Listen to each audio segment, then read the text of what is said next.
hotels are said to be riddled with spirits lurking around the halls and making things go bump in the night. We all might know someone who is interested in dark tourism. It might seem intriguing to visit places associated with tragedy and death, but not all of these places are safe. Coming in at number 5, we have the Queen Anne Hotel in San Francisco. The Queen Anne Hotel was originally an exclusive girls' boarding school built in 1980. This building is said to be haunted by the spirit of the old headmaster. The building was reportedly sold against the headmaster's wishes. It is said her spirit is still attached to room 410, which was her old office. Guests have reported that her ghost seems to be a very caring soul. Hauntings have included unpacking suitcases, tucking guests in, and even singing them to sleep, which sounds terrifying. One guest even reported waking up on the floor with their bedding neatly tucked around them. Not every ghost in the hotel is as warm as caring as the headmistress though. The building was previously used for various secret societies. They would meet here with their members who reportedly had something to do with astrology. Could they have been messing with the paranormal? People have reported suddenly feeling very cold in certain spots in the house. They feel like they're being watched, with others catching strange reflections in the mirror. So not all of the Queen Anne's ghosts are bad, but is it really worth the risk for the headmistress to tuck you in at night? I mean, I don't really want anyone tucking me in at night, dead or alive. A little bit weird. In at number 4, Hotel Provincial in Louisiana. The Hotel Provincial, located in New Orleans, Louisiana, is said to be haunted by the spirit of a former soldier.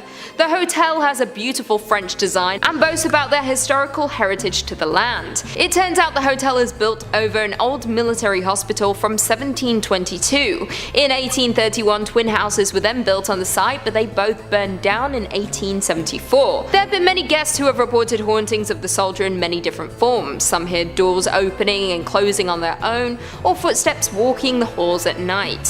Several seances have actually been performed at the hotel over the years, many of which resulted in ghostly visions or recorded audio of a voice saying, "Tell Diane I have to go." There was even a female guest who reported being pulled from her bed by her hand across the room as she kicked and screamed. Although not everyone has an encounter with the soldier, it's enough to keep me from booking a room. In at number 3, we have Holmes Murder Castle in Chicago. Luckily, this is not a hotel you can visit any longer, but it is still a cautionary tale, so do your research before booking to stay anywhere. Herman Mudgett, who went by the name Dr. Holmes, built and operated his 60-room hotel in the Chicago suburbs in the late 1800s. He was the architect for this hotel and had a very clear vision of what he wanted. The castle included a lot of strange features: rooms with no windows, doors that didn't go anywhere, trapdoors, and even hidden passageways. When he opened for business, the unlucky visitors got more than they bargained for. Dr. Holmes went on to be known as the United States' first serial killer. For 4 years he held the visitors prisoner, torturing and killing them. He admitted to 28 murders, but they suspect he was responsible for many more. Some rooms were sealed shut and used as gas asphyxiation chambers, others were lined with iron plates and had blowtorches built into the walls to burn the victims. He was eventually arrested for insurance fraud of all things. The murders were revealed when investigators searched the hotel. They found surgical rooms covered in blood, jars filled with bones, prison rooms fitted with alarms in case anyone tried to escape, and chutes attached to his rooms to directly dump the bodies in the basement. He even had his own crematorium, vats of acid, and 2 lime pits that could dissolve a body in a matter of hours. Once he was hung for his crimes, his hotel was burned to the ground to prevent this from happening to any more traveling souls. So just because you find a good deal on TripAdvisor, do your research before booking. Although we do all love a good deal. In at number 2, we have the Stanley Hotel in Colorado.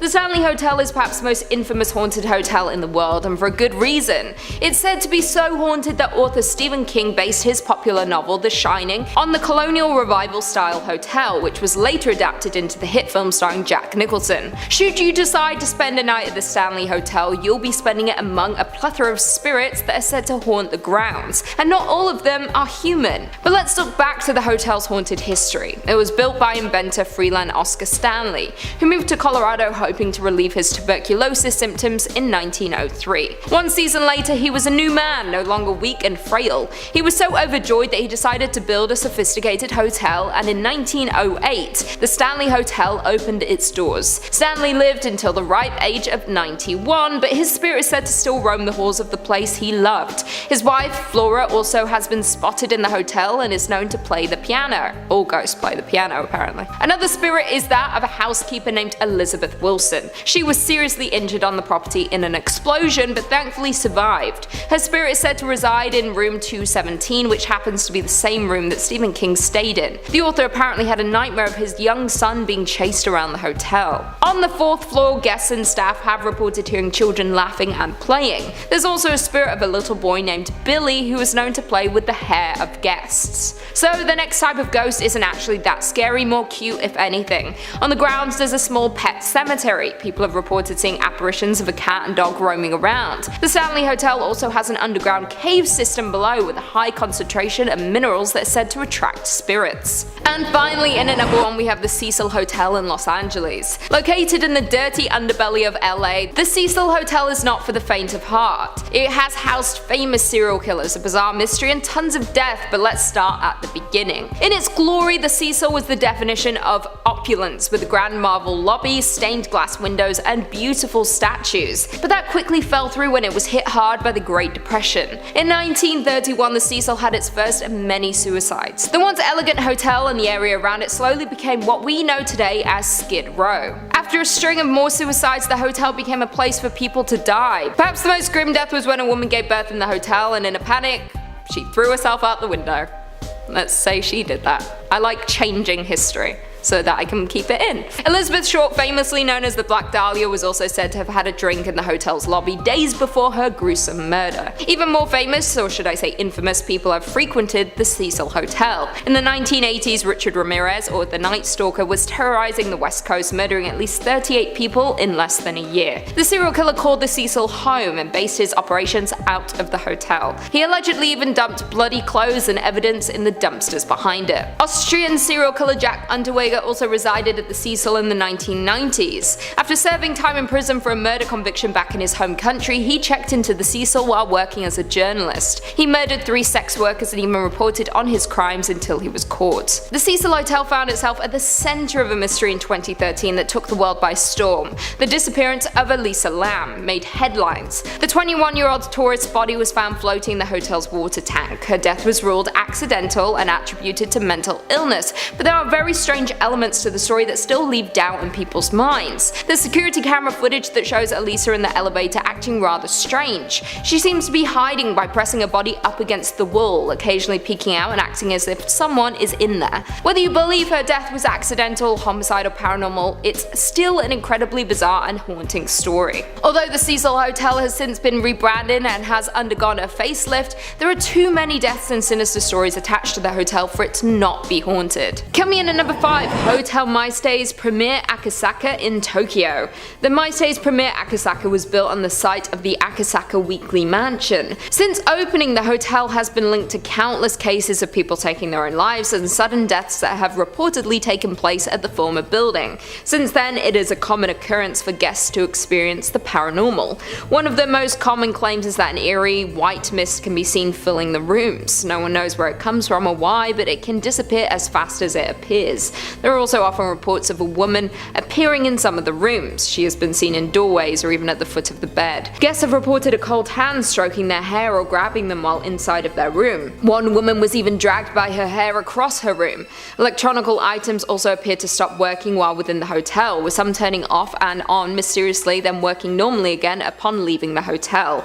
It seems like you'd be safe choosing another hotel in this area. I would not like to be dragged across my room while trying to enjoy my holiday. Coming in at number 4, we have Bourbon Orleans Hotel in New Orleans. When it opened in 1819, the Orleans Theatre and Ballroom became the setting for European operas and entertainment for Creole society in New Orleans. The 1,300-seat theatre quickly placed New Orleans on the map as the opera capital of the United States throughout the 19th century. By 1881, both the Orleans Theatre and Ballroom had been acquired by the Sisters of the Holy Family for use as a school, orphanage, and convent. The Sisters of the Holy Family were at the location for 83 years until the need for expansion pressed them to sell the property to hotel interests. The stories of the ghosts in the hotel seem to spread over each era of the hotel's history. There is something about the ground the hotel is built on that seems to keep spirits locked there. There is the story of the Confederate soldier. He is known around the hotel simply as the Man.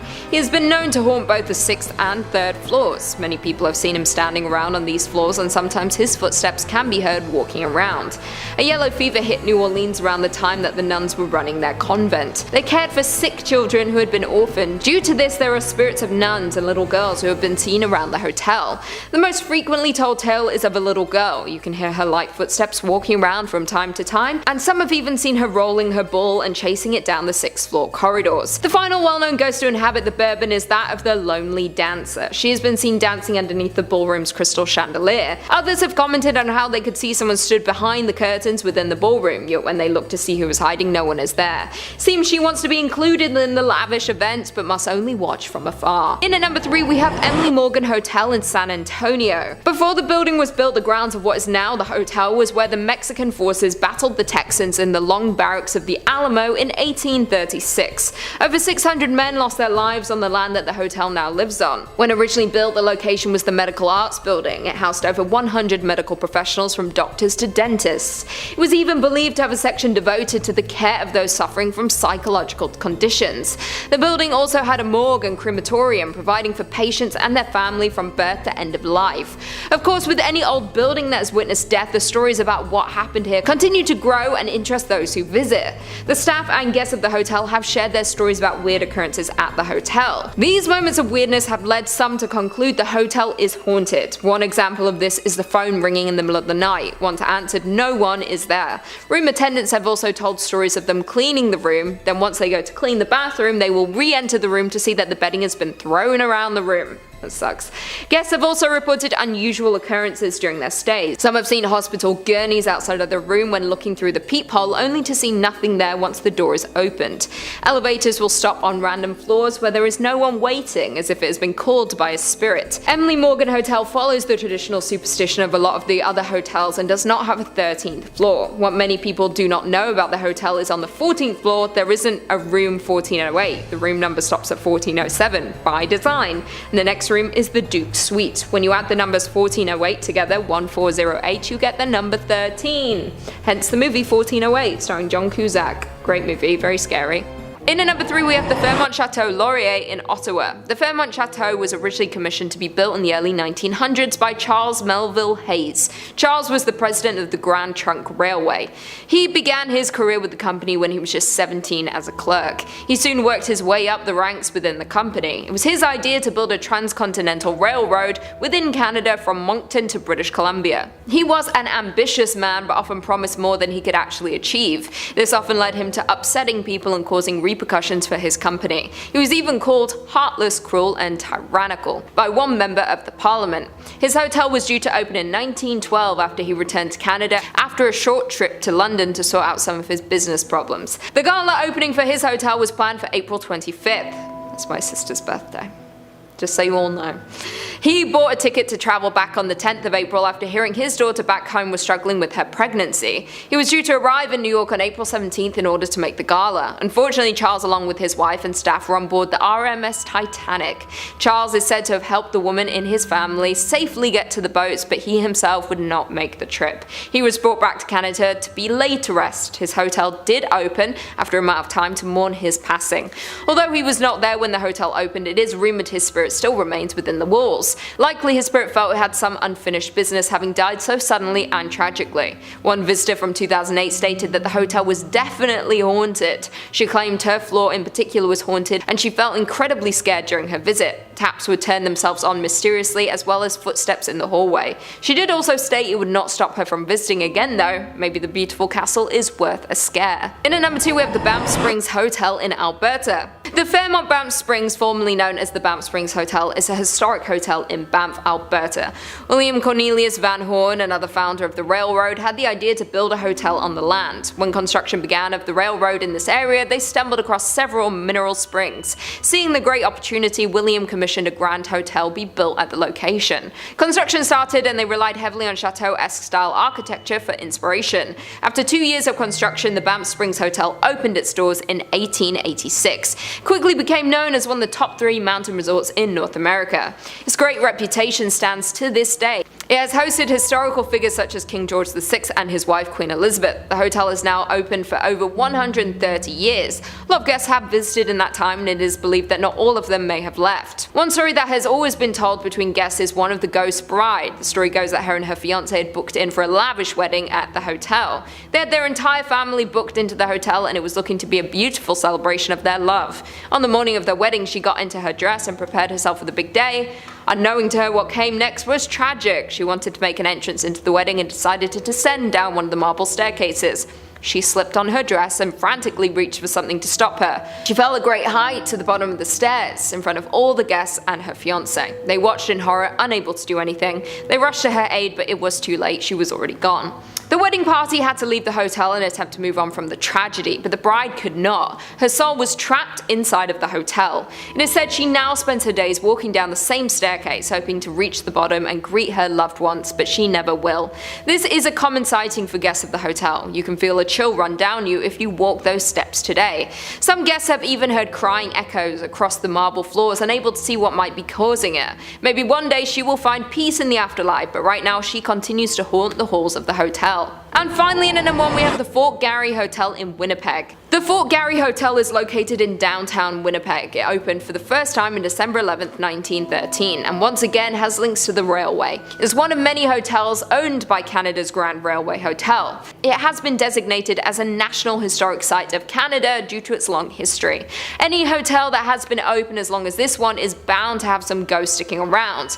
The most haunted room in the hotel seems to be room 202. Many years ago, a woman and her husband checked into the hotel for their visit to Winnipeg. It is said that the husband had left to run an errand, leaving his wife at the hotel for a short time. When he didn't return for hours, the wife became worried. She then got a call from the police that he had been involved in a car accident. He did not survive the crash. Stricken with grief, the woman spent many days in the room locked away. She then decided to take her own life as she could not go on without her husband. Since then, the room is said to hold her angry spirit. Both staff and guests have made similar reports of seeing blood dripping from the walls. One woman claimed that during her stay in the room she was awoken twice by the feeling of someone getting into bed with her. The ghost is not only confined to the room. Others have seen her in the hotel lounge, sat in a corner dressed in all black, crying over her lost love. She's not the only ghost at the Fort Garry Hotel though, simply the only one who can be identified. There are also reports of a man. He has been seen at the foot of guests' bed while they sleep. When they awake to confront the intruder, he disappears. One employee once entered the dining hall and saw a man sat at one of the tables. He called to the man that he would have to leave. He went to get help, but when he returned, the man was gone. Coming in at number 5, we have Clown Motel in Nevada. In the 5th spot is the motel that's horrifying for so many reasons, hauntings aside. If you're afraid of clowns, like most people, I highly suggest you steer clear from this place. Located in Nevada, the Clown Motel is home to over 600 creepy clowns. To make matters worse, the motel's neighbor is of course a cemetery. Why not? It may look like it's straight out of a horror film, but don't worry, the Clown Motel only displays happy looking clowns, as if that's any better. Aside from the clowns, the motel has wood paneling on the walls reminiscent of the 1970s and bedrooms with outdated bedding. For some reason that makes it creepier. Next door is the Old Tonopah Cemetery, where the hotel's haunting is said to come from. Over 300 people were laid to rest there, some dying from suicide, murder, the Belmont mine fire, and a plague that cursed the area in 1902. The cause of it all is still unknown. Ghost adventurers visited the location in 2017 and caused a boom in popularity. The property was recently sold and the new owners are carrying on with the theme, constantly adding new clowns to the motel's collection. Coming in at number 4 we have Langham Hotel London. This historic hotel opened its doors in 1865, and in came many famous patrons over the years like Mark Twain, Oscar Wilde and Winston Churchill. It's also said to be incredibly haunted,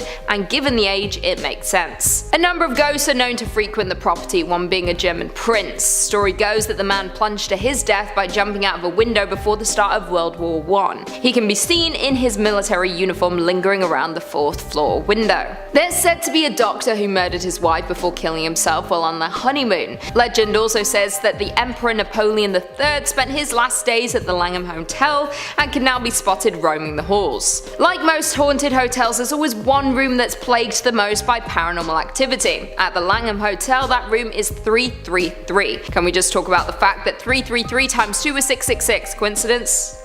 I think that's a reach. The most common spectre spotting happens in the room by a man in Victorian era clothes. Also, Cher stayed at that hotel once, I remember, because I saw the paparazzi shots on the Daily Mail website. Coming in at number 3, we have Queen Mary, Long Beach. The RMS Queen Mary is a British ocean liner turned hotel that's known for its many spirits aboard and below deck. Making its maiden voyage in 1936, she eventually served as a transport ship for Allied troops in World War II. Today, this floating haunted hotel calls SoCal home, aka Southern California, because I didn't know we were doing the lingo up in here. SoCal. While converted as a troop carrier during the war, the ship collided with her escort, slicing the HMS Caracal in half. Around 300 people drowned as a result. Throughout the years, staff and guests have reported seeing many different apparitions and have experienced unexplained events. Screams and wails can be heard coming from the boiler room, where a young sailor was said to have been severed in half by a door. There have also been reports of a little girl who likes to play games with the living by the swimming pool. The saloon on the Queen Mary is a hotspot for Lady in White sightings, who is said to be a first-class passenger. At least she haunts in style, often being spotted dancing in a long ball gown. Perhaps the most haunted spot in the hotel is located on the infamous B deck, specifically suite B340. They actually stopped offering the suite because they received an abundance of complaints about paranormal activity. Of course, this drew mass attention to the room, so they now offer a ghost package for those brave enough to spend the night in the most haunted suite on the ship. With its intriguing and checkered past, it's no surprise that the Queen Mary was once labelled by Time magazine as one of the top 10 most haunted places on Earth. In at number 2, we have the Langham in London. One of the more upmarket entries on this list is the Langham in London. I know it's upmarket because Cher stayed there. How do I know? Because I stalk her live. Since opening in 1865, this 5-star hotel has played host to a number of infamous historical figures, both living and dead. With nearly 500 rooms and suites, it's really not surprising that a number of ghosts have been seen regularly at the hotel. The paranormal activity at the hotel became apparent when it was owned by the BBC, when it was discovered that there were at least 5 ghosts that make regular appearances at the hotel. The most active of the ghosts at the hotel is said to be that of a German prince or nobleman who was thought to have met his death when he threw himself out of the window of an upper story room. Ghosts have seen his ghostly form moving through walls and closed doors, and he is often accompanied by a sudden drop in temperature. Room 333 is supposed to be the most haunted. In this room, a BBC newscaster woke up to see a fluorescent ball of light which slowly took a human shape. The apparition hovered 2 feet above the floor, the lower portion of its legs missing. It was dressed in extravagant Victorian evening wear. The announcer tried to communicate with the ghost, asking what it wanted. The spirit slowly started to move towards the newscaster, arms outstretched, eyes empty. The announcer fled in distress to the safety of his co-workers and told them of this encounter.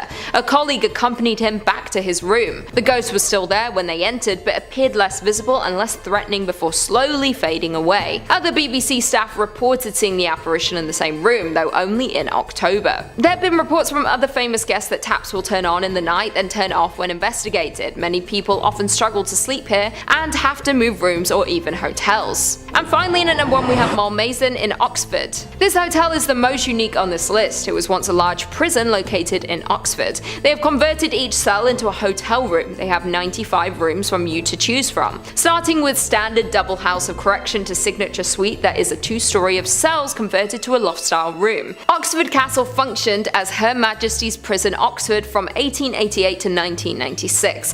One of the more notable prisoners to be held in Oxford Castle was Mary Blandy, an 18th century murderer who poisoned her father with arsenic. She believed the arsenic was a love potion that would force him to approve of her fiancé, a Scottish nobleman who was already married. She was hanged on April 6, 1752. It's said that her spirit still roams the castle to this day. During the Victorian era, it wasn't uncommon for children to be imprisoned inside. The youngest inmate to be held inside Oxford Prison was Julie Ann Crumpling. She was just 7 years old when she was sentenced to 7 days of hard labour for allegedly stealing a pram. Perhaps the most terrifying report comes from one of the security guards who was on his nightly patrol. The security has long been very wary of the location and had experienced several things before such an unexplained sounds, bangs, and the usual phenomena. However, on one dark night when the guards was coming to an end of his patrol, when his dog stopped and shuffled quickly backwards, growling at something in front of him. It was then 2 large shadow figures appeared before him. As anyone would do, he ran as fast as he could. A few days later, his dog died suddenly. He believed he had been frightened to death. You can stay in rooms when prisoners were once tortured and even killed. Although the hotel has been fitted to be a rather comfortable boutique hotel, it does not erase the horrors that have occurred. Sometime in the 1970s, a group were carrying out a sentence in one of the cells when poltergeist activity suddenly erupted. Things got so bad that a priest had to be called to exorcise whatever they had awoken. Would you dare stay here? I wouldn't, although maybe, we'll see. In at number 5 we have James Bay Inn in Victoria, British Columbia. The James Bay Inn opened in 1911 and is the third oldest hotel in Victoria. The hotel has continued to operate, only closing briefly during the war. The hotel was built so that every room has a view outside and access to fresh air. This was the most important thing to the architects. The hotel bought enough land that there is nothing blocking guests' view. In 1942, the hotel was purchased by the Mother Cecilia's religious order. From then until 1945, the hotel was run as St. Mary's Priory. During this time, the building had its most famous visitor, the Canadian painter Emily Carr. The Canadian painter Emily Carr was a patient at the Priory during her illness. It was here that she spent her final days and finally succumbed to her illness. Many believe that her spirit did not pass on. It could have been that she has unfinished business, a painting she had yet to finish. In the final days before she died, she was made aware she was to be awarded an achievement for her life's work, an award she did not live to see. The room that was used for the sick in 1945 has since been refurbished a number of times.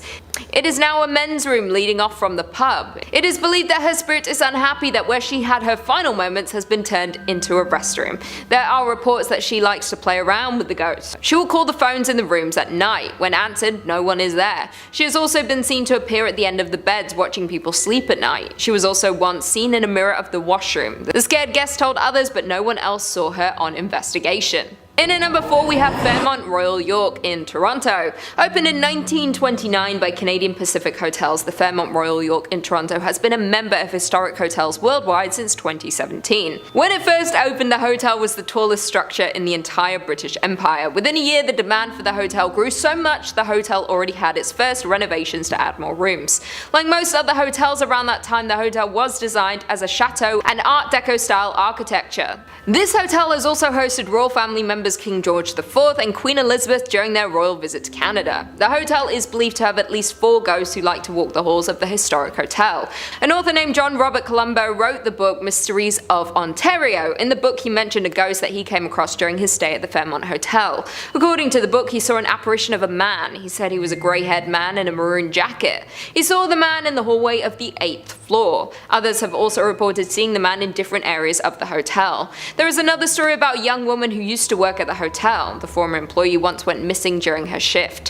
When she was finally found, it was too late. The woman had taken her life and was hanging from the stairwell railing above the 19th floor. The reason why she did this was never discovered. Since then, staff have heard strange scrapings and screams coming from that area of the hotel. If anyone dares to investigate the noises, they stop. Guests have also come into contact with her ghost on the 8th floor, claiming they felt the presence of someone, like they were being followed. As mentioned before, there are believed to be more ghosts in the hotel. The hotel is so grand in size that hauntings have occurred randomly over many floors. One electrician claimed he often feels cold spots when working on the hotel with no reason as to why. Coming in at number 2 we have the Bell Hotel in England. The Bell Hotel was built back in the 15th century. It was first established as an inn way back then and has seen many owners and guests pass through there in its time. Many paranormal investigators have revisited the hotel over the years and truly feel that the site is one of the most haunted in all of Norfolk and the UK. The Bell Hotel itself has been a hostelry since it was established some 16 centuries ago. Some of its period features include wattle and daub walls, Samson's post, Elizabethan wall paintings, a priest's hole, and the original secret passage out of the inn. If you do happen to find yourself at the hotel, avoid the main suite bedroom. It is said that this room in particular is haunted by the ghost of a hooded monk, who either lived or stayed at the hotel in the past, had taken his own life in that very room. Guests have reported the feeling like they're being watched or a sudden unexplained chill in the air. The second most active ghost ghost of the hotel is that of the old landlady Betty Radcliffe. The landlady died when she was pushed out the window of room 10. Her spirit told to never leave the hotel. Guests have reported her walking around at night checking on the hotel as she once did. Some report knocks on their door, but when they open to see who it is, no one is there. These are just the known ghosts of the hotel. After more than 6 centuries in business, who's to know who or what else is trapped within its walls? And finally, coming in at number 1, we have Dragsholm Castle, Denmark. Dragsholm Slot is one of the oldest buildings in Denmark. The original Dragsholm Castle was built around 1215 by the Bishop of Roskilde. During the Middle Ages, the building was modified from the original palace to a fortified castle. During the Count's feud in 1534, it was so strong that it was the only castle on Zealand to withstand the armies of Count Christopher. In connection with the Reformation, Dragsholm was confiscated by the Crown along with all the property of the Catholic Church. As Crown land during the period from 1536 to 1664, Dragsholm Castle was used as a prison for noble and ecclesiastical prisoners. Among the prisoners were a number of rather famous inmates such as Joachim Ronno, that old gem, who was the last Catholic Bishop of Roskilde and ironically once owned the place, and James Hepburn, 4th Earl of Bothwell and 3rd husband to Mary, Queen of Scots. James Hepburn is the first ghost to haunt Dragsholm Castle. He was arrested when his boat had to stop in Denmark due to a storm for not having the correct identification papers. Some of his past misdemeanors caught up with him in the shape of an influential jilted former fiancé whose dowry he had run off with, coupled with the fact that it was known the English were keen to catch up with him regarding the murder of his current wife's second husband. The legend says that Hepburn went insane during the 10 years he was locked inside Dragsholm Castle. He spent the time pacing around his pillar until, when he died in April 1578, he had worn a circular groove in the floor that can still be seen to this day. Even though his body was removed from the castle, his spirit remains behind. The ghost of the Earl is heard rather than seen. People report the sounds of horses' hooves in the courtyard, sometimes accompanied by a fully loaded carriage. At some point in the 1930s, while repairing the plumbing, the workmen made a gruesome discovery. At this point, there had already been sightings of a ghostly maiden around the grounds. The tale goes that she was the daughter of one of the many owners of the castle. It would have been totally unacceptable for a lady of aristocracy to strike up a relationship with a commoner, but the young lady, who may have been Selina Bovels, fell in love with the man who worked at the castle. Their secret affair was rumbled by her father, who in a rage not only locked her in a prison cell in the tower, but went so far as to brick her up inside of the wall. When the plumbers tore down the wall, they discovered her remains. People now make the link that this must be the ghostly maiden. She can often be seen around the grounds searching, possibly for her lost lover. Others have heard crying that they can never place. Could there be more hidden bones around the castle? I won't be staying there to find out. Coming in at number 5, we have Castle Stuart. Magnificently situated on the Moray Firth near Inverness, the 5-star Castle Stuart is a sight to behold. A mere 7 miles from the heart of Inverness, Castle Stuart is an ideally located base from which to explore the scenic and historic Highlands of Scotland. Walk the battlements with the ghost of Charles I before he lost his kingdom and his head, or with bonny Prince Charlie the night before his tragic defeat at nearby Culloden Moor. The property was held by the Macintoshes but was given by Mary, Queen of Scots, to James Stuart, Earl of Moray. Moray was made regent for James VI but was later assassinated. During the time that Stuart lived in the castle for an unknown reason, local residents began to spread the rumour that the castle was haunted. To disprove the theory, James Stuart offered a reward to anyone willing to spend a night in the castle. A local minister accepted the challenge and stayed in a room at the top of the East Tower. Stuart was hopeful that once the minister told the people that the tower was not haunted, the word of the castle being haunted would not spread. The next morning, however, he was found dead in the courtyard with a look of terror on his face. It was never explained what had happened to him and no killer was ever found. At some point in the night, he had either jumped from the window of the tower or he had been pushed. This only cemented the fear that the castle was in fact cursed. From that day, the locals refused to enter the castle grounds. It lay dormant for around 300 years until it was refurbished and turned into the hotel that we know today. Guests who have stayed there since it reopened have experienced a number of hauntings. Staff have heard disembodied footsteps on the stairs at midnight, horrible screams, and the ghost of a headless man was seen prowling the corridors. Some people have seen a figure pass their window too fast for them to make sense of it, but caught a glimpse in their eye as if someone had fallen from the tower above. The reviews of the hotel prove that guests are convinced the hauntings are real, but they also claim to have enjoyed the stay. If you like being terrified by ancient spirits or tormented by lost souls, this might be the place for you. In at number 4 we have Chillingham Castle in Chillingham. Chillingham Castle is a 13th century stronghold famed for action and battles.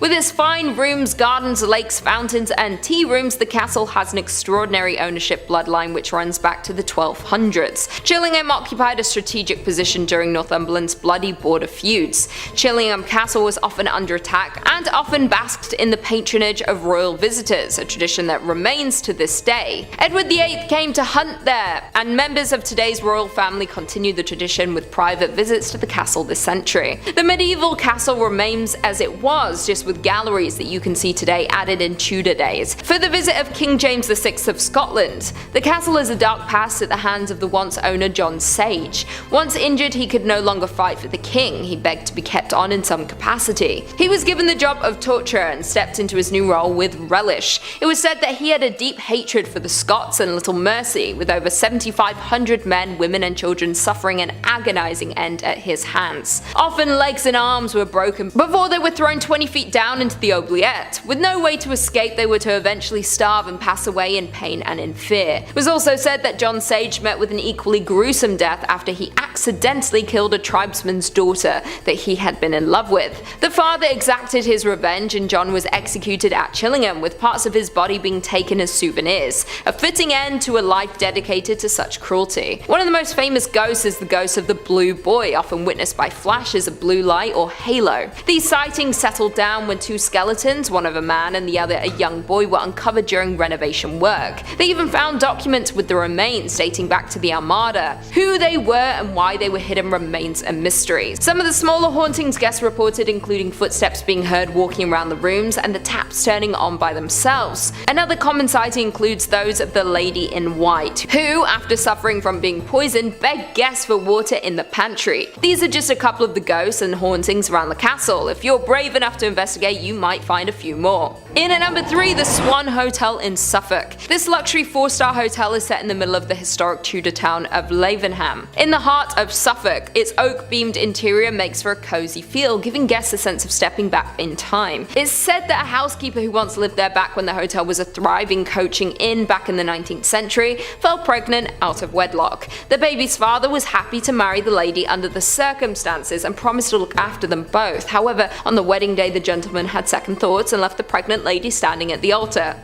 Savage. It is said that after that she became inconsolable and very depressed. What is now room 15 in the Swan Hotel was once the housekeeping quarters, and it is said that the poor woman was found hanging in this room by one of the inn's workers. Her ghost remains behind to chill the spines of those that dared to cross her path. A security guard was working alone late one night at the Swan Hotel, and as he was doing his final checks around the hotel, he came into contact with her, which scared him out of his wits and sent him running in the other direction. Several guests have reported having seen her standing in room 15 in the middle of the night. Once a nun was staying in that very room when she awoke, startled to feel the ghost tickling her feet. I guess you either get lucky and she likes you, or she chooses to scare you half to death. In at number 2, Crescent Hotel in Arkansas. The Crescent Hotel in Eureka Springs, Arkansas was the first luxury spa in southern United States. Built in 1886, it was also doomed to be a haunted attraction. The entire town is known to have ghosts roaming, but they seem to be especially attracted to the Crescent. In particular, you will want to avoid room 218. The legend goes that a stonemason fell to his death in the area that is now room 218. No one knows the stonemason's name, but hotel employees call him Michael. Those who have stayed in room 218 have reported many weird interactions with his ghost. He has been heard screaming in terror from the ceiling above the bed. Someone even claimed they saw him in the room mirror attempting to reach out into the room. However, Michael is not the only ghost haunting Crescent. The hotel was also a cancer hospital in the 1930s. Guests have reported seeing nurses moving corpses on a gurney between the halls. There have also been sightings of Dr. Ellis, a cancer surgeon, as well as the Lady in White, a woman in a flowing gown who floats through the gardens and perches on balconies. You might think all of these hauntings might be bad for business, but the hotel remains a big tourist attraction, as well as a major stop in the local ghost tours. And finally, in at number 1, we have Hotel Galvez in Galveston, Texas. The Hotel Galvez in Texas has seen a lot of death and misfortune misfortune. It may look like a beautiful luxury hotel and spa, but having been built around 110 years ago, its history is hard to shake. A hurricane hit Galveston, Texas in 1900, killing thousands and destroying the town, including the candy store that once stood where the hotel is now located. The hotel opened in 1911 in efforts to rebuild the town. It was reported that while restoration was taking place, many bodies were discovered and disturbed, and ghosts reawakened. There are many different reports of different types of ghosts from around the hotel. Children can be heard playing and laughing lower down in the hotel near the restrooms. They could have once played here before the candy store was destroyed, and their spirits like the familiarity with the location. If you ask the staff of the hotel, they too have their own stories and interactions with the spirits. One known ghost is the love-torn lady who haunts the 5th floor. It is said that she lost the love of her life at sea. Stricken with grief, she hanged herself from the top turrets of the hotel. Her love later returned from the sea, much to everyone's surprise, only to find what his beloved had done in her grief. She now walks the halls in her sorrow. It is said when she wants to be left alone, she will disable the electronic keys for the floor, and those around can feel a cold presence that is not common for the area. This is just one of the many haunted buildings in the area. Number 5 on this list is the Hay Adams Hotel. This hotel is located in Washington, D.C. and has quite the history to it.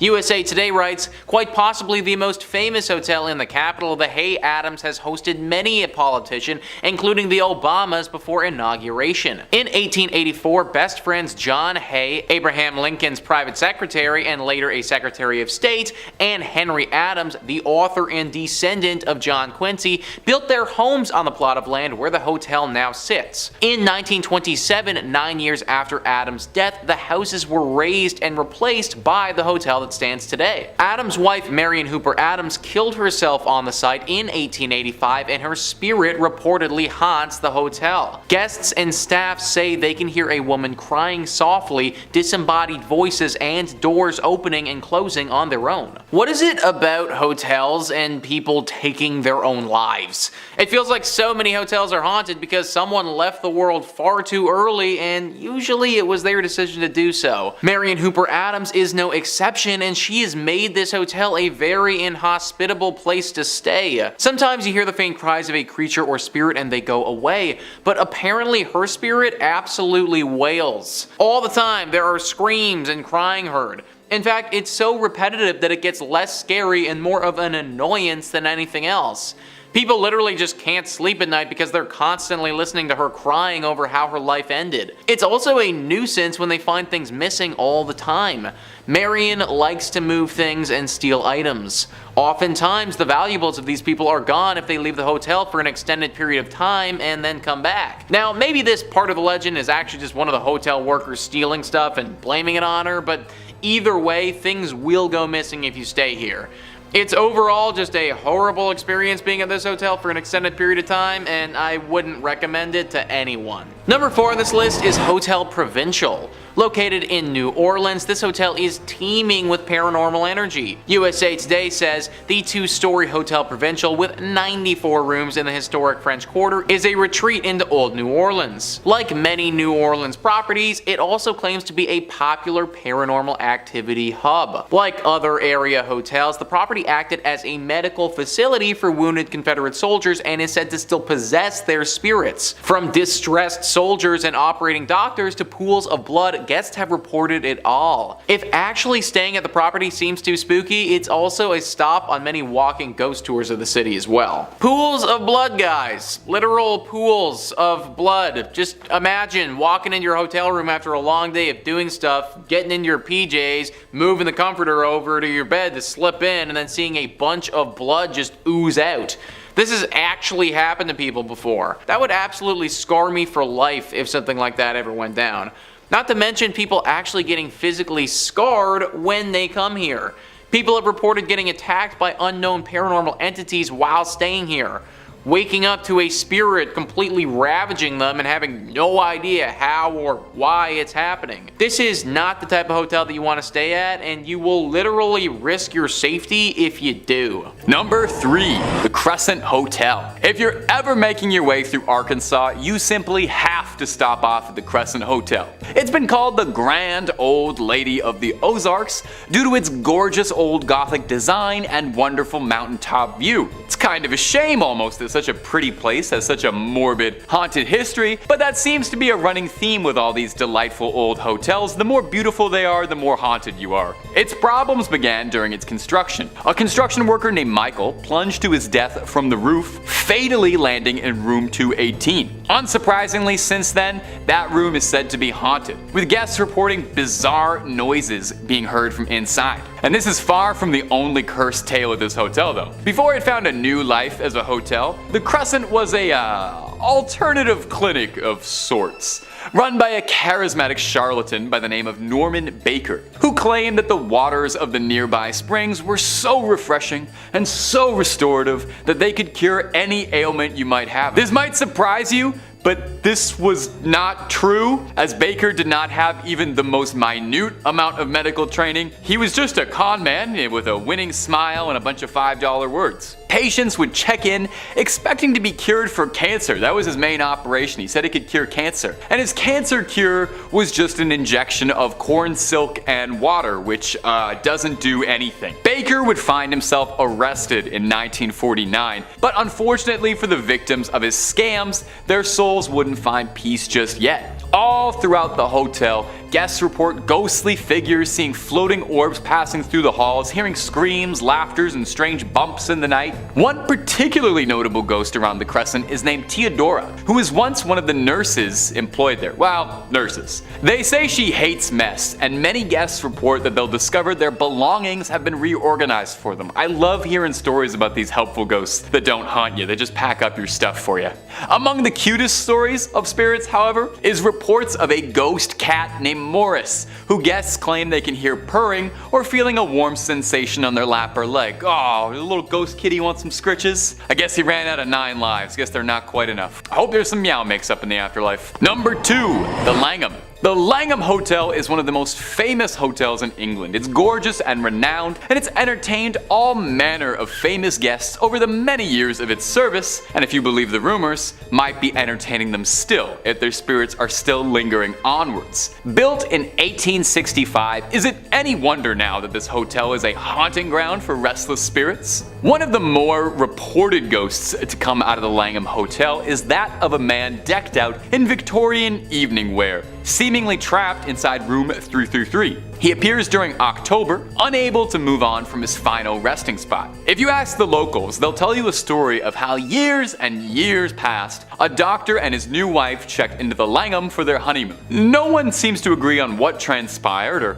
why this happened, but what's known is that something inside the doctor snapped, and he claimed the life of his new bride, and overcome with grief, took his own life as well, and since then has been unwilling or unable to leave. In 1973, a BBC journalist staying in the room woke up one night in October and claims he saw a fluorescent hovering ball of pure light above him in the room, which then materialized as this man in front of him. The man appeared in Victorian era attire, then pointed ominously at the reporter, who fled the room. Yeah, I would probably do the exact same thing, to be completely frank. It's very refreshing to hear someone act so rationally towards a ghost. Guests sometimes complain of this room feeling overwhelmingly hot or lights flickering on and off during the middle of the night. You know, classic poltergeist behavior. The Victorian doctor is far from the only ghost said to reside in the hotel. Alongside Napoleon III, a butler, and a man in a powdered wig are all repeat offenders. So if you head on up to the Langham, keep an eye out for those beloved guests. And number 1, Myrtles Plantation. Our final entry is Myrtles Plantation, said to be one of the most haunted buildings in the entire United States. It's home to many ghost stories and legends stemming from a violent, sordid, unpleasant past. The plantation was first built in 1796, where it traded hands several times between a number of wealthy families. Our first story of haunting comes from 1834, when it was owned by Clark Woodruff, a prestigious judge and, well, also a slave owner. Of his slaves, one was named Chloe, who was a particular target of Woodruff's unimaginable cruelty. She tried to protect herself by eavesdropping and learning what she could do to alter her behavior, but unfortunately, this would just serve as a punishment, as when Woodruff learned learned she was eavesdropping on him, he had her ears cut off, and then made her wear a green head wrap to not have to look at what he had done. He sounds like a really lovely guy. Legend states that to strike back, Chloe poisoned a cake the Woodruffs were going to eat at a party. And weirdly, there's some differing reports and versions of this story change the intent. Sometimes Chloe was looking to get rid of them,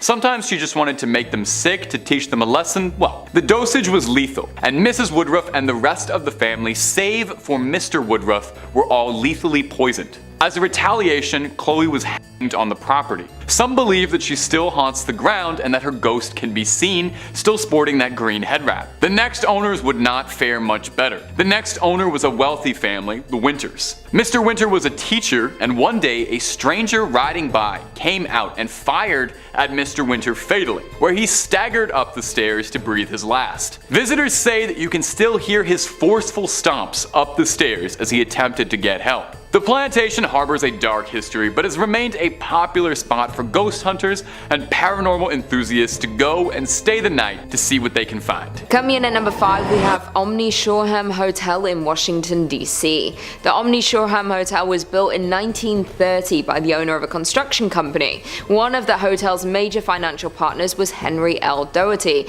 who later lived in the hotel with his family but left soon after his daughter died in what is known as the Ghost Suite. Although there is a haunted past with the hotel, it does hold many luxurious events. Franklin D. Roosevelt even held his first inaugural ball here, and many balls have been held here since. When Henry L. Doherty lived at the hotel, he occupied Suite 870. They moved into the hotel with their maid, Juliet Brown. One night at 4 a.m, Juliet woke up feeling unwell. She rang the front desk but unfortunately died before she could speak with anyone. Not long after this happened, Henry's wife and daughter also passed away in the same room. The cause of them passing is unknown. After this unfortunate string of events, Mr. Doherty moved out of the hotel.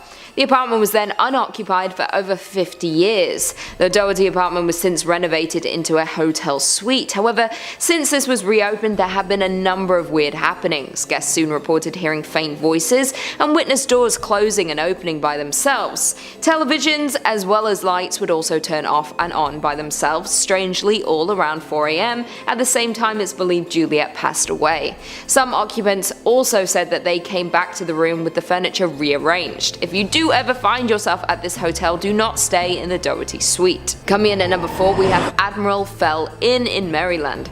The inn has 8 buildings which date back to the late 1700s. Before becoming an inn, the building had many different uses, including a ship chandlery, a vinegar factory, a YMCA, a boarding house for actors, and a sailor's lodging house. In 1900, Fells Point was a rough place. It was full of sailors, mobster hangouts, illegal gambling halls, brothels, and sailors. A Christian boarding house and recreational centre then opened, which was called the Anchorage, and the building is now the central structure of the Admiral Fell Inn. In the early 1900s, a lot of death was seen here. Mercy nuns would try to treat wounded sailors in the main building, but there was only so much they could do and many died. In 1985, it was renovated into a 38-room bed and breakfast and renamed the Admiral Fell Inn. 1996 brought upgrades and expanded it into the 80-room hotel that it is today. The inn is considered to be the most haunted place in Maryland, with many sailors even dying from their wounds or taking their own lives here. There may also be a number of mob victims who passed away here due to the dangerous past.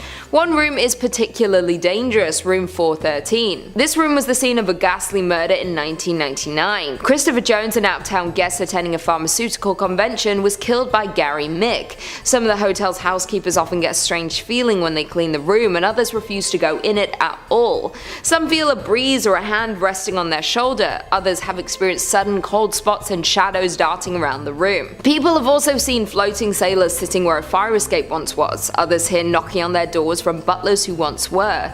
There have been multiple times when the hotel had to be evacuated due to hurricanes nearby. When the hotel was empty and the manager went back in for a last check, they could hear partying from one of the floors, believed to be the old sailors who used to party at the hotel. Maybe if partying with ghosts is what you're looking for, this is the place for you. Coming in at number 3, we have Ballygally Castle in Northern Ireland. The stunning Ballygally Castle was built back in 1625 and is steeped in history. The original castle served as a place of refuge for the Protestants during the Civil Wars. During that time it was handed down from fathers to sons, and in 1799 it was passed to William Shaw, the last squire of Ballygally. In the early 1800s the Shaw family lost their wealth and the estate was sold. The castle sits on a beach in Northern Ireland. It has apparently been dubbed the jewel in the Hastings crown. It is reported that while William Shaw and his family lived in the castle, a lot of sinister things happened. William Shaw was driven mad, desperate for his wife to give him a male heir to carry on his legacy. When Lady Shaw did not deliver him a son, he locked her up in a tower at the top of the castle. There are two stories about what happened next. One claims that Lady Shaw fell to her death while attempting to escape, while the second goes that William pushed her from the tower.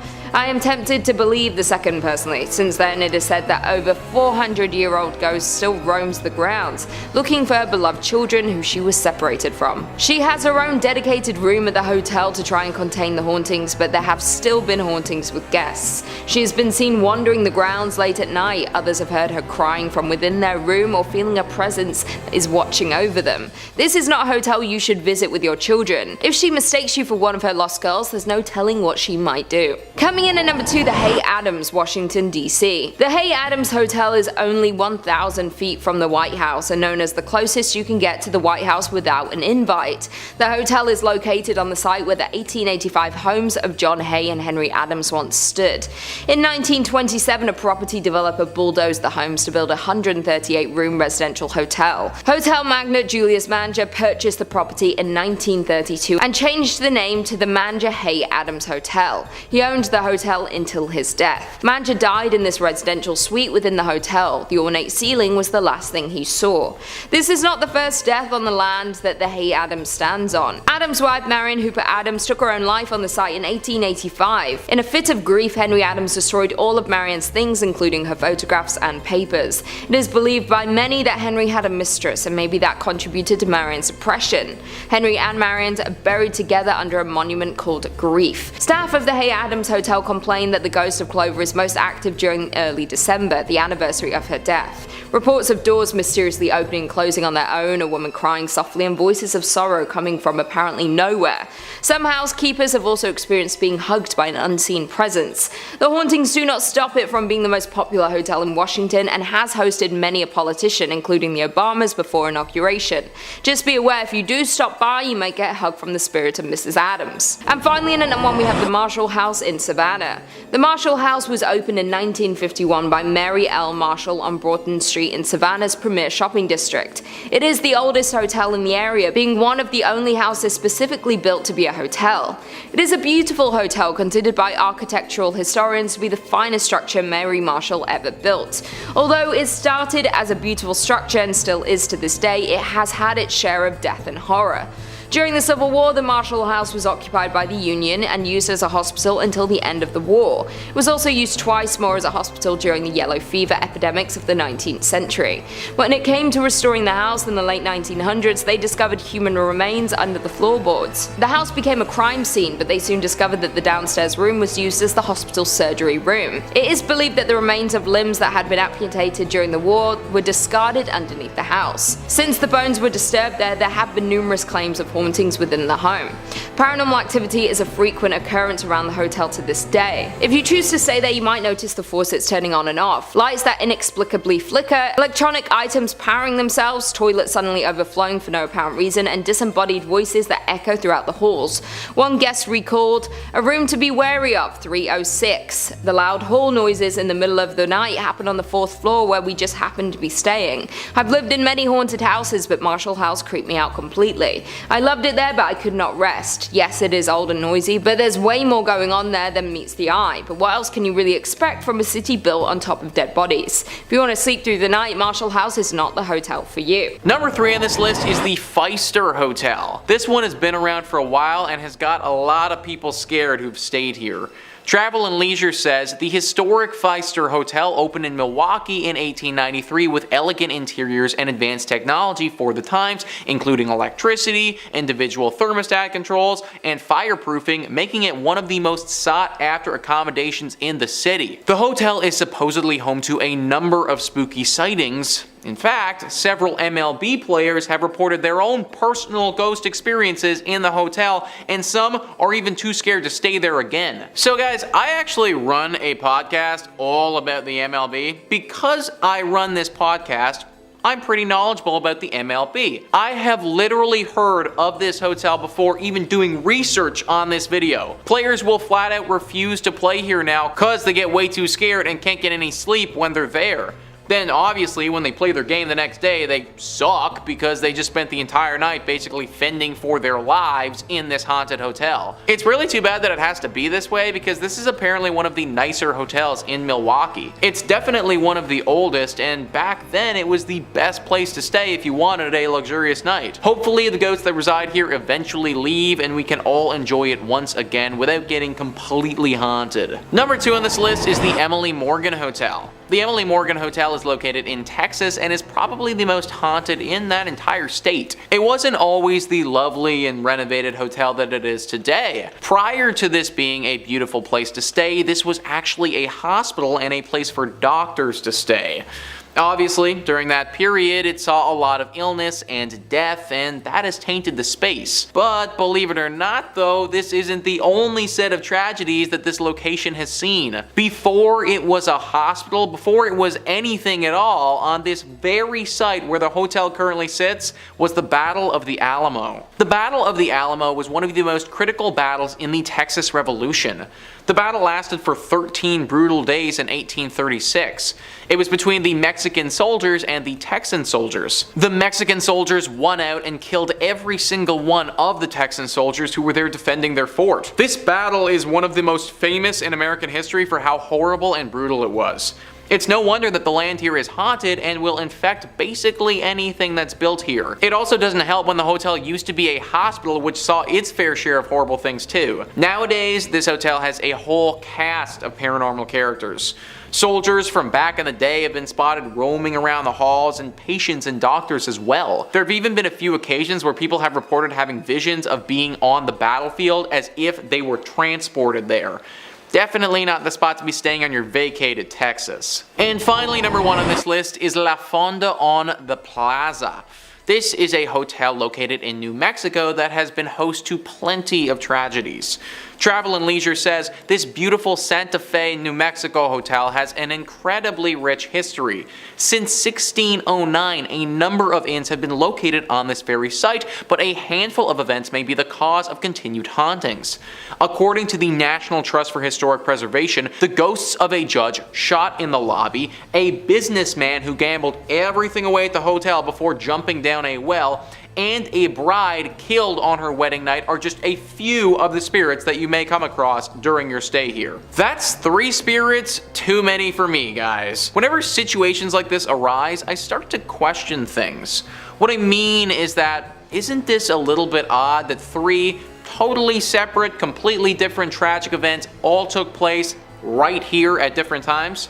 Sure, it could be a coincidence, but it seems like a rather sad one if you ask me. Maybe there was always something about this space that was just a little off. Maybe people who come here just get hit with horrible luck. Maybe this hotel was built on some sort of ancient ground that it shouldn't have been built on, and this is the horrible reaction. I obviously can't say for sure, but something's fishy about this hotel, and I wouldn't recommend checking it out if I was you. Number 5, the Stanley Hotel. The Stanley Hotel is as infamous as it is gorgeous. This scenic Colorado hotel isn't just famous for a picturesque view of the Rockies, it's also got quite a reputation for serving as the inspiration for fiction's most famous haunted hotel, The Overlook. Now, it didn't serve as the film set for the Stanley Kubrick film, but it was used for the limited TV series and of course inspired Stephen King's legendary horror novel. In 1974, King and his wife stayed at the hotel, visiting at a time when the hotel was preparing to close down for the season. King states that spending time in such a grandiose location, isolated from the rest of the world, away from other guests and signs of life, hearing this discordant, sad music playing in a giant empty dance hall ignited his imagination. He said he was fired up returning to his room 217, and upon pulling back the curtain to his clawfoot tub, imagined, what if somebody died there? And started writing The Shining that night. Now, Since it's become known as the Overlook, the hotel has developed a real reputation for hauntings, even being dubbed the Disneyland for ghost hunters at one point. Paranormal enthusiasts come to check out everything staying at the Stanley, and the hotel itself encourages this behavior, offering guided tours. Some highlights include, obviously, room 217, the cursed room from the novel, and it's the most requested room in the hotel. Stories go that in the early 1900s, the head housekeeper was blasted through a floor after a gas leak caused an explosion, and they say that her spirit inhabits the room today, and guests report finding help from the afterlife. Luggage unpacked, lights being turned off, I gotta say, that is some room service. They say that almost every room and cranny of the Stanley is haunted in some way. Is it all just legend inspired by the novel, or is truth stranger than fiction? You'd have to book a trip up to the Stanley to find out. Take their Ghost Hunters package when you do, and tell them Top 5 Scary sent you. And if you're looking for more horror content and you just can't wait, you don't have to go anywhere off this page. Click through on Top 5 Scary because we have loads and loads of ghost videos for you to enjoy. Cryptids, aliens, scary stories, pretty much anything scary you can shake a stick at, we've got. So stay subscribed, stay scared, but stay watching this video because we got way more story left to go.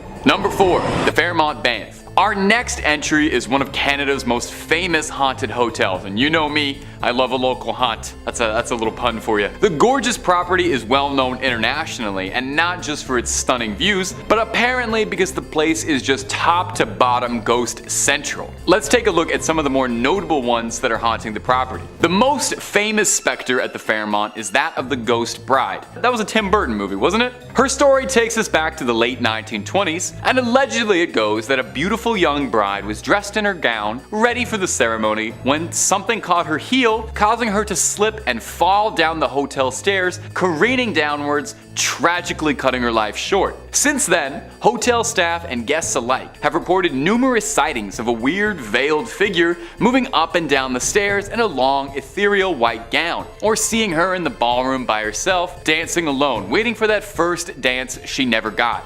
Aww. I dance with you, Ghost Bride. The bride is only one of many ghosts though. The Banff doesn't want to give out the room numbers to avoid any trouble, but allegedly a great number of the rooms in the hotel are cursed. One in question is allegedly the site of a brutal crime, and the story has been told and retold countless times over with details swapped around to make it scarier, but it says that a family was all found dead. And since then, guests have reported horrifying things like hearing screams in the middle of the night or finding handprints on the mirror. If you visit the floor the room is supposed to be on, this room will be closed down to keep guests out, although they say it's just for renovations. Go there, check it out, and then decide for yourself if that's all just a cover story. At number 3, we have the Merode International Hotel in Narita. This hotel is still functioning and can be stayed in if you like, however, I wouldn't advise it. In 1999, the hotel, and more specifically room 1272, was the site of an amateur mummification. In Japan at that time, there was a cult group called Lifespace. One of the key members was a 61-year-old man named Koji Takahashi. After suffering a fall in the bathroom and a bad hit to the head, Koji had to go to the hospital. While he was there, it was discovered that he had a very severe cerebral hemorrhage and needed constant hospital care. Disagreeing with this, he had some fellow cult members, including his son, bring him to the Merode International Hotel and begin a ritual on him that would save him from his ailment. This ritual was named by the group Shaky Pats and had them gently touching his body in an effort to cleanse it. This obviously did not work, and Takahashi died soon afterwards. His death was no deterrent though, as this ritual went on for 4 more months in this hotel room. Even though the smell of rotting flesh and a decomposing body filled the air, the remaining cult members claimed that he was still alive. After roughly 5 months of ceremonies being performed on this decaying body, the police finally broke into the hotel room and arrested everybody involved. They didn't come fast enough though, because 5 months was long enough for Takahashi's spirit to cling on to that specific hotel room. Now, guests of that room consistently report hearing strange sounds coming from apparently nowhere. They also say that they hear the drops of water or running tap water, but when they go and check the washroom, nothing was left on. After having a dead body decompose for 5 months in that room, it's no wonder that this hotel is haunted. Number 2 on this list is the Nakagushu Hotel ruins. These hotel ruins lie only 50 meters away from Nakagashu Castle. Even though this was supposed to be a hotel, it didn't serve its purpose very well because it's only ever housed one guest. The building of this hotel started roughly 50 years ago in the 1970s against the strong pushback from the Buddhist monks in the surrounding area. The local monks consistently warned the owner of this project to build elsewhere because the site he had chosen was on top of some ancient and sacred graves. The monks believed that building this hotel would anger the spirits of these past souls and they would enact revenge on the members of the hotel. The owner of this site refused to heed their warnings and decided to prove them wrong by spending a night by himself in the half-built hotel. When people found him the next morning, he had completely descended into pure madness, with some even referring to him as being demented. He was so far gone that he had to be admitted to an asylum and treated by professionals. After this incident, the building was halted and it's never been resumed. Today the site is full of vegetation and growth and slowly crumbling to the ground from general decay. Locals still believe that it's haunted with the ancient spirits that were angered 50 years prior, and it's been ruled off limits for visitors. Number 1 on this list is the Akasaka Weekly Mansion. This spot has got to be the most dangerous on this list. This hotel is located in downtown Tokyo and is considered to be one of the most haunted spots in the country. What makes this place so haunted is just how many atrocities it has become home to. From deaths, to suicides, to even kidnappings, the walls of this hotel have seen some horrific things. Guests here have reported several different unique, strange occurrences from their stay. A common report is white mist flowing through the air vents and filling your room. The mist is cold and changes the temperature of that room, so you're practically freezing. Guests have also said that figures will appear in their rooms in the night. This can be at the foot of their bed or in the doorway. Sometimes these shadowy figures just stand and watch, but some guests haven't been that lucky.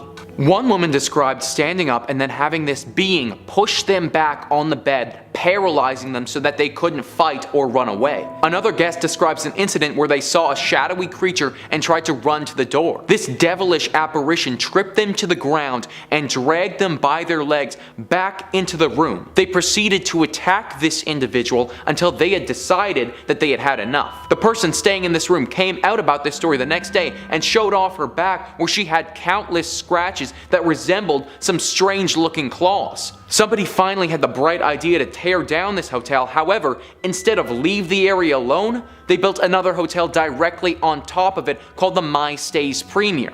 Similar reports from that hotel have been shared since they switched over. Whether it's the land itself or the horrors that this area has seen previously, something is not right about this hotel in Tokyo. Coming in at number 5, we have the Driscoll Hotel in Austin. The Driscoll Hotel in Austin is rumored to be alive with the ghosts of the past who reveal themselves to guests of the present. Colonel Jesse Driscoll opened the luxurious hotel in 1886. The wealthy cattle baron bought the corner lot of Brazos and 6th Street for $7,500. The Driscoll has welcomed high society events and historic political events over the years. In 1934, Lyndon Baines Johnson met his future wife, Lady Bird, at the Driscoll. He later used the hotel as his headquarters for the White House Press Corps. Today, guests say the hotel is haunted by Colonel Driscoll's spirit. He was known as an avid cigar smoker, and at times guests report the smell of cigar smoke despite the fact the hotel has been smoke-free for several years. They also say Colonel Driscoll has a fascination with lights. It could happen by his portrait or anywhere in the hotel. It's very likely Colonel Driscoll is checking in on his property. Among the stories of the Driscoll is the legend of Peter Lawless. He was a railroad man who lived at the Driscoll for 31 years until his death in 1917. Some say his spirit still haunts the hotel today. Guests and employees have reported seeing Lawless in hotel lobby elevators. He can often be seen walking out of the elevator, checking his railroad watch, nodding to the staff, and then disappearing. The spirit of a little girl is also said to haunt the Driscoll Hotel. In 1887, 4-year-old Samantha Houston was chasing a bull when she fell to her death on the grand staircase. She was the daughter of a Texas senator. Guests have heard the unexplained laughter of a little girl and the sound of a bouncing ball in different areas of the hotel. Samantha's father paid for someone to paint her portrait shortly after her death. It now hangs on the 5th floor of the Driscoll. Some say she tries to communicate through it. People say once in a while you can catch her giving a smile and her expression will change in the painting. These mysterious happenings are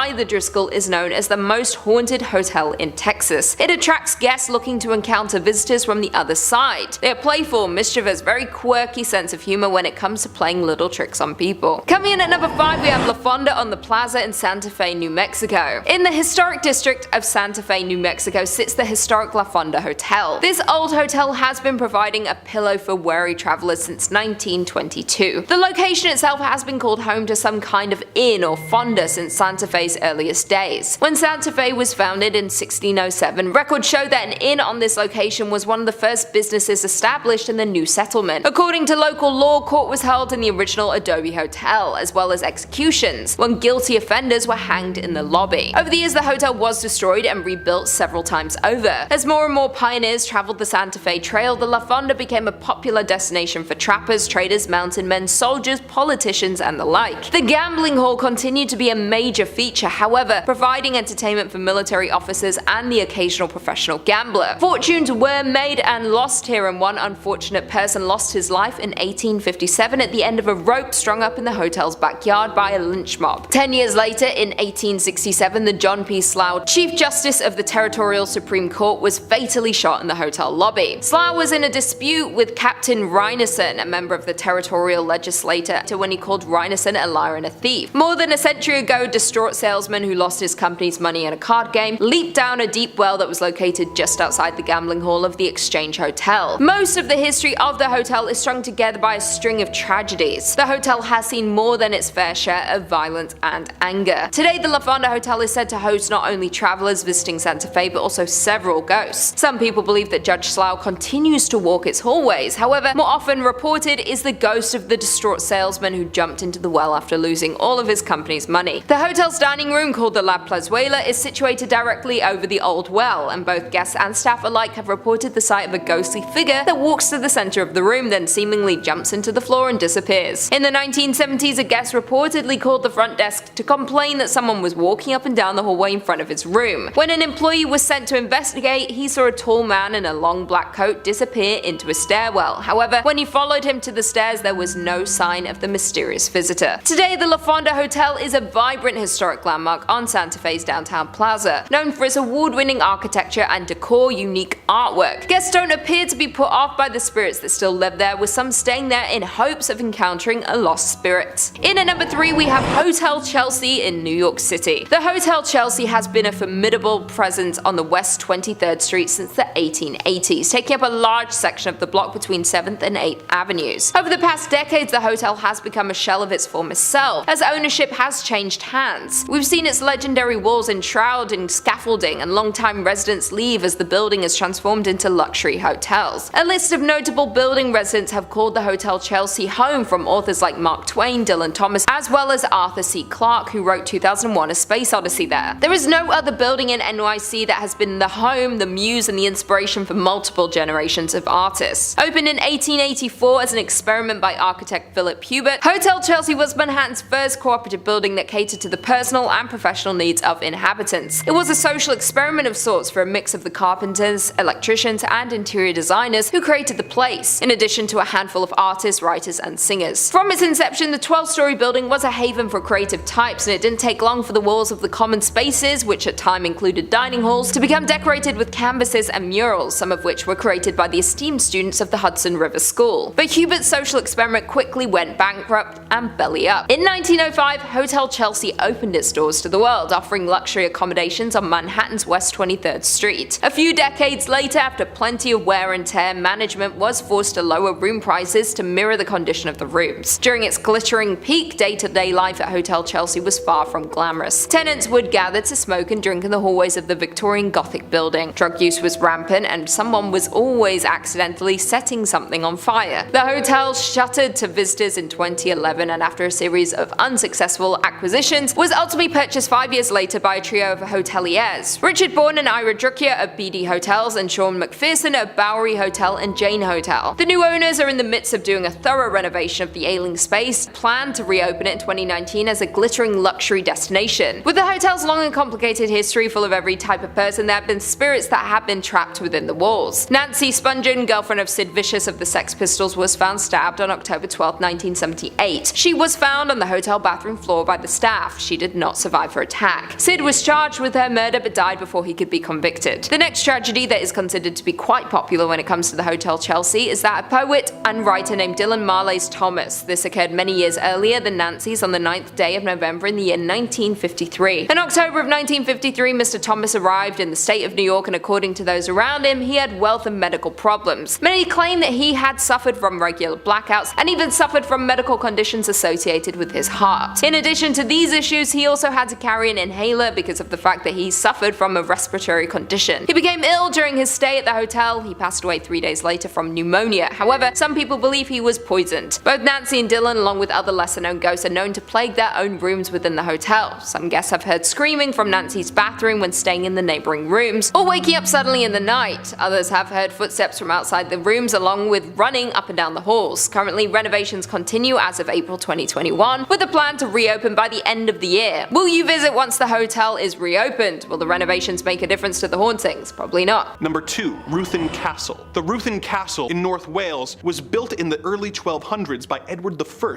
to replace the wooden fortress that stood in its place before, as a gift to the king's loyal allies, eventually ending up in the hands of Reginald de Grey as a reward for helping Edward assemble the finest army in the world. The modern castle was built within the original castle's ruins in 1826, before being sold to be used as a hospital in 1923 and eventually being converted into a hotel in the 1960s. Some of the most famous figures that have stayed in the castle over the course of its long and storied history include King Henry VII and his daughter Mary, making this a location that you can stay in that once housed the original and authentic Bloody Mary. Although, as always, summoning her in a darkened room is not recommended. One of the most haunted rooms in the hotel is room 222, where several guests have reported sudden and extreme drops in temperature, as well as hearing slamming doors and tapping sounds all around the room. Another consistent tale is the little girl who is often seen at night knocking on guests' doors and running through the halls and on the roof while giggling. Also commonly cited is a soldier, supposedly one who died defending the castle while serving in King Edward's army, who can be seen wandering the castle grounds dressed in full medieval armor. However, the most infamous apparition is the ghost of Reginald de Grey's wife, Lady Grey. She apparently caught her husband having an affair and in a jealous rage dispatched the mistress with an axe. She was sentenced to death, and her body was not allowed to be buried on consecrated grounds and was instead buried outside the castle walls. Perhaps due to not being able to receive a proper burial, many guests and employees have reported seeing Lady Grey wandering the castle grounds, as well as the rooms on the upper floor and in the banquet hall, still carrying her axe. Despite its creepy history, this hotel is known for treating its guests like royalty, providing them with a variety of different rooms at different price points and having a world-class spa, as well as the ability to participate in a medieval banquet and tours of the grounds, the dungeons, the drowning pool, and the whipping pit, making this one castle you won't mind being laid siege in. Number 1. The Emily Morgan Hotel. Located in the American city of San Antonio, Texas, this Gothic-style building, built in 1924, was originally a medical center with its own hospital, morgue, crematorium, and psych ward. It operated in this capacity until it closed in 1976 and was eventually converted and reopened as a hotel in 1984. Although no longer a hospital, some guests have reported hearing hospital carts being wheeled up and down the halls and smelling the distinct smell of antiseptic on the 14th floor. On the 7th floor, where the psych ward operated, there are reports of a ghost bride who is known to wander the halls and wake guests with terrifying screams. In the basement, which used to house the crematorium, employees report the smell of burning flesh and the apparition of glowing floating orbs, as well as disembodied voices crying out in pain. If this isn't ghostly enough, you can look out the window and see another notoriously haunted building, as the Alamo is located directly across the street. With all the local history, you will never want to leave once you receive some of that Texas hospitality. Staying the night in a haunted hotel sounds like a stressful experience, but it still sounds preferable to staying at the Econo Lodge Motel. Number 5 on this list is the Green Hills Hotel in the town of Ebino. Currently out of business, this hotel hasn't been allowing visitors since it closed down in 1992. The hotel was already under speculation of being haunted simply due to its eerie exterior and its slow corrosion. That didn't stop 2 men from exploring it last year though, and finding something extremely unsettling. The 2 boys were in search of ghosts at this hotel and wanted to see if any of the rumors were true. They initially noted feelings of anxiety when they entered the building, but that skyrocketed when they got to the 6th floor. Entering one of the guests' bedrooms, they found a corpse lying on the bed and staring up at the ceiling. The corpse had long pants on, a short-sleeved shirt, and gray hair. What makes this story so unsettling, though, is that the corpse had been there for such a long period of time that it's still unknown what the gender of the individual was. The body had decayed to such a state that it is thought to have been there for years.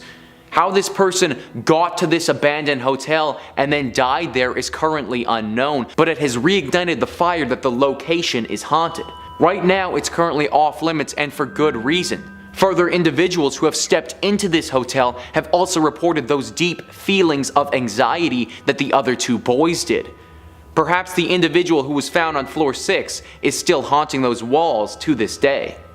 Number 4 on this list is the Ichiro Ryokan Inn. Similarly to the previous entry, this hotel is out of commission, but that hasn't stopped people from risking their safety and visiting it. A once beautiful spot for travelers 30 years ago, this hotel is a shell of its former self due to the suicide that occurred decades prior. The former landlady of this hotel was a kind woman who lived a fulfilling and happy life, or at least that's what people thought. She killed herself 30 years ago by drinking a fatal amount of poison and dying in the walls of her hotel. Since then though, her spirit has never left. After her death, the hotel attempted to remain open for a few more years, but eventually it had to shut down due to the haunting. This lady's spirit has a grip hold over this place and made it very clear to anyone who entered that they were unwelcome. An apparition resembling her would often be seen in the corridors, screaming and crying at the top of her lungs. Many guests reported that a vision of her was stalking them the entire time that they were there, and that they felt very unsafe. There was a thought that they would simply tear down this old hotel at one point, but the people in charge heard a ghostly cry warning them not to. To this day, the ruins still stand there completely abandoned except for the old landlady's spirit who continues to haunt the halls. Number 5. The Banff Springs Hotel. First opening in 1888, nestled in Canada's Rocky Mountains, the Banff Springs Hotel has played host to a variety of guests over the years, not all of them mortal beings. The Banff Springs Hotel is known for its variety of ghosts, who allegedly haunt its halls, the most benign of which is Sam the Bellman. Sam McCauley was an old man from Scotland who came to Canada and became the head bellman at the Banff Springs. Sam loved his job and often joked that he would work at the hotel forever, even refusing to retire until his death in 1975. In the years since, several guests have reported a bellman in an antiquated uniform matching Sam's description, wandering the halls, asking about their stay, and even helping guests who are locked out of their rooms. Less wholesome is the famous Phantom Bride, who according to legend was married at the hotel in the early 30s. Apparently, before the wedding reception, the bride was making her way up the large marble staircase leading to the Cascade Ballroom to join her husband who was waiting at the top. She tripped on her own dress and fell down the stairs, making her husband a widower in the process. There have been tales of the bride haunting the hotel ever since, with strange crying noises being heard in the empty bridal suite, and reports of a phantom bride dancing alone in the ballroom or making her way up the fatal staircase. The most disturbing of the hauntings is the events that took place in room 873. According to legend, a man was staying with his wife and daughter in the room when he went mad and ended the lives of all involved. In the years since, the ghosts of the child and her mother have apparently remained in the room, with guests being awoken by violent screams and finding bloody handprints on the mirror that the maids could not manage to wash off. The reports got so numerous and disturbing that the hotel management sealed off the room, making it unavailable for guests. However, despite the numerous supernatural specters you may encounter, the hotel's beautiful architecture and services, as well as the scenic mountain views and the amazing skiing available in Banff, will make you never want to leave. Number 4. The Omni Mount Washington Hotel. Located in Bretton Woods, New Hampshire, the Mount Washington Hotel was built in 1902 by Joseph Stickney. Sadly, soon after the hotel was built, Joseph passed away, being survived by his wife, Carolyn. Carolyn eventually remarried to a French prince, but the newly minted princess continued to spend her summers at the luxurious hotel, always staying in her personal suite, room 314. In the years since Princess Princess Caroline's death, there have been several reported instances from guests and staff alike about seeing the princess sitting at the foot of the bed. The following story from one of the former employees is particularly chilling. In 1997, I was working as a housekeeper and had to clean room number 314, the princess's room. I went to service the room that newlyweds were staying in, and I knocked on the door and there was no answer. I opened the door, went in, and there was a little girl sleeping on the bed. Immediately, I went to the hallway to see my inspector and told her I couldn't clean the room because a little girl was sleeping. She said that was odd because the guests were newlyweds and nobody else was registered. She asked me to leave a note that I was coming back in an hour to service the room. I went back in the room to leave the note by the table. I walked in the room quietly to not wake the little girl up. When I looked at the bed, instead of a little girl, there was a woman staring right at me with the most scary smile on her face. She had black hair and was wearing a white dress. I got chills down my spine and I just stood there, frozen. She sat on the bed and kept staring at me. I ran out of the room and told my friend, who was also a housekeeper. We both went back in the room and there was no one there. I still have a hard time remembering that incident, and I get chills every time I speak about it. I have many friends that have worked there, and I heard a lot of scary things that happened. Oh, the day before this happened, my friend and I took pictures of ourselves on the princess's bed. Everybody tells me that I made her upset by doing that. There have also been tales of other areas of the hotel playing host to paranormal activity, such as this story of the ballroom. As I walked into the ballroom late one evening on a night where there was no performers, I heard the faint sounds of an orchestra playing. I thought a rehearsal was going on, and I went to see who it was. There was no one there. No one. As I walked away from the side of the stage, the lights suddenly went out, and the music got louder. It was surreal and very, very scary. I ran to the light switch and saw that it had been turned off. I turned it back on, and the lights went on for a second, and then the switch turned down on its own. The entire time, the music kept playing. I ran out and found security and told them what happened. They went in to investigate and found nothing. No music and no problem with the lights. Despite the various ghosts, the Mount Washington Resort provides guests with stunning views of the mountains and the famously beautiful foliage of the White Mountain National Forest. This combined with the amazing ski opportunities, the on-site golf course, and the fact that it has played host to several famous guests, including 3